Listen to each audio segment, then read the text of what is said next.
Peggy 12.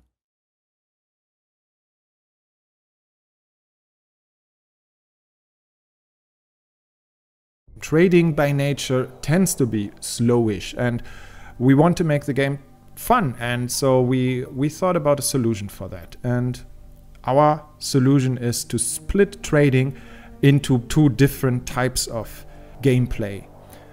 There is one which we call item trading, which will be very familiar to you if you played the games in the past. You dock at a station and you buy things. You dock at another station, you sell things. This is really how you expect trading to work. Just now, when you compare it with the older games, you do this on platforms. So instead of dealing with menus, you now talk to people and buy stuff from them. We have all kinds of traders on platforms, and they sell stuff. You have items that you collect in space, rare items that you find in containers, stuff that you steal from stations, stuff that you steal from ships.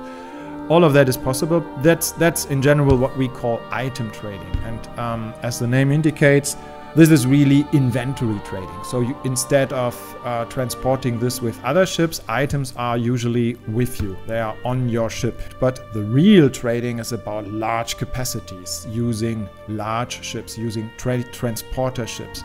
That is now a completely separated gameplay element. This real trading that happens now with trade offers. You can see the trade offers here. They are usually at the outside of stations because they need space. We are talking about large quantity of goods here. This real trading, that's usually about the actual supply of factories and space cities with goods. So we require large ships for it, and we require a lot of smaller ships to do the loading and unloading. So as you can hear in that, this really takes time if we want to represent it in the game realistically. You can see the large capital ship docking, you can see the drones starting to load and unload your goods to the ship. All of this is visualized realistically, but you as a player, you don't suffer from this speed because you just order other ships to do it. That's really the trick. When you fly around a station, you see interesting trade offers, you are just collecting them. You can see me doing this here, and I'm collecting them into my trade computer. Here on this menu, you can now see where they are listed. This is basically two menus. We group them by selling offers and buying offers. So on the one menu, you see what stations you have visited are currently selling goods. And on the other menu, you can see which products are currently being bought by stations. So by comparing this, you can find interesting matches, and you can see for every product, where did you see it the cheapest so far? Then you order other ships to execute your trade orders. So here you can see the quantities, here you see the price that a station pays or that you have to pay to a station. And you can see at the top of this menu all of your ships. So you usually, if you want to now give a trade order, you would select a ship that matches the products that you want. So for example, one freighter, like in this example, can only transport energy because it's a specialized energy transporter, while another one is a more generic transporter with capacities for all types of products. You select which of the ships in your squad should execute this order. Then you select the matching products. You can now only select that fit with this ship.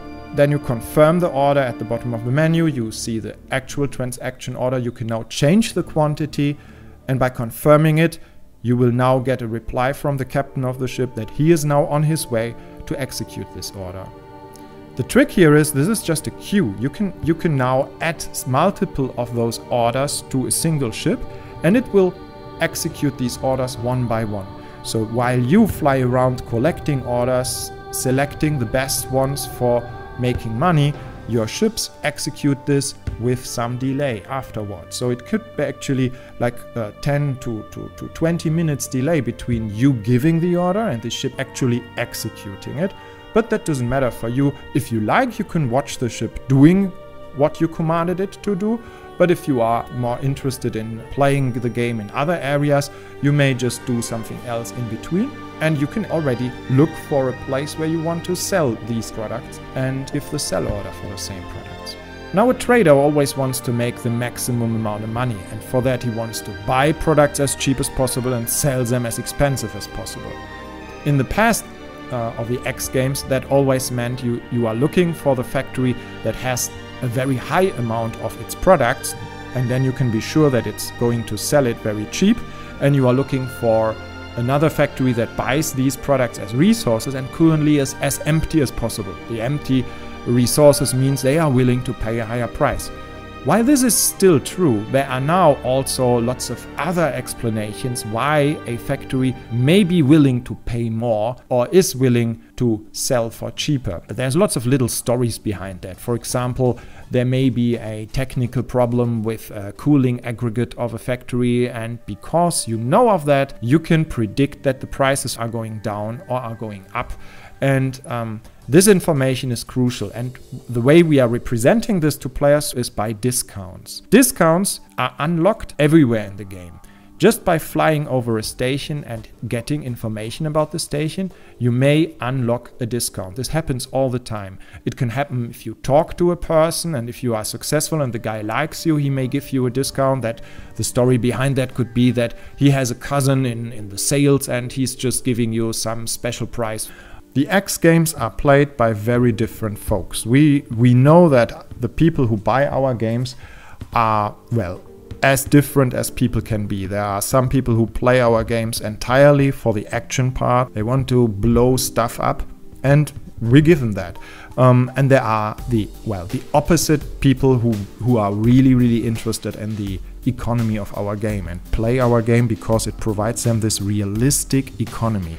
And what we tried to achieve is not just to make both of those extremes and everybody in between happy, but to actually use the economy and that realistic universe also to make the game more interesting in all the other aspects. It's incredible how much more fun a fight can get if you know that it's all about that real economy underneath, because all of the ships that are flying around there, the NPC ships, are also all part of that economy. And it's not just you who is trading a couple of goods and making a little bit of money, but by shooting down ships, you are influencing the economy. You are driving prices.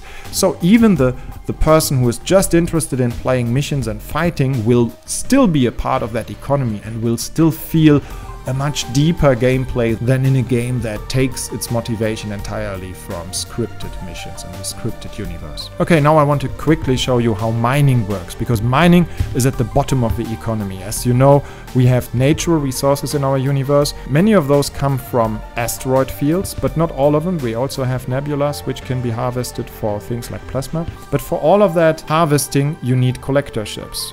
The way you command those ships is you simply put them in your own command group. Once I did that, this ship will follow me around. If I am now in an asteroid field, like this one here, I can turn on a mode and tag asteroids. If I tag an asteroid, you can see how the collector ship launches drones, pick them up, and drag them over to the capital ship. So without any complicated user interface, I can very quickly and easily tell the ship exactly what I want it to do. Of course, you don't have to do that.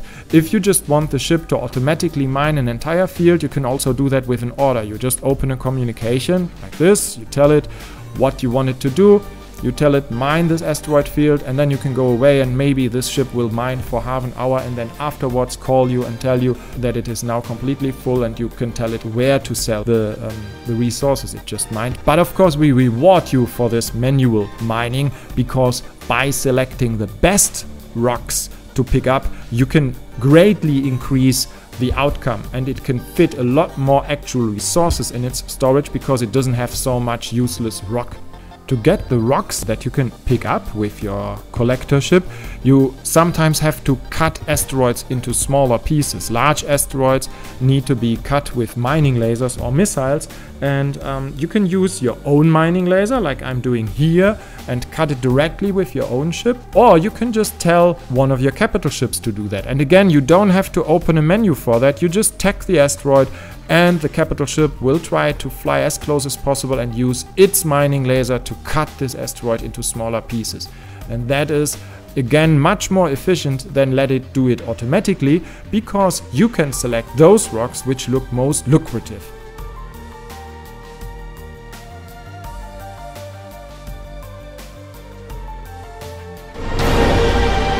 Welcome aboard. Board computer ready to receive new command.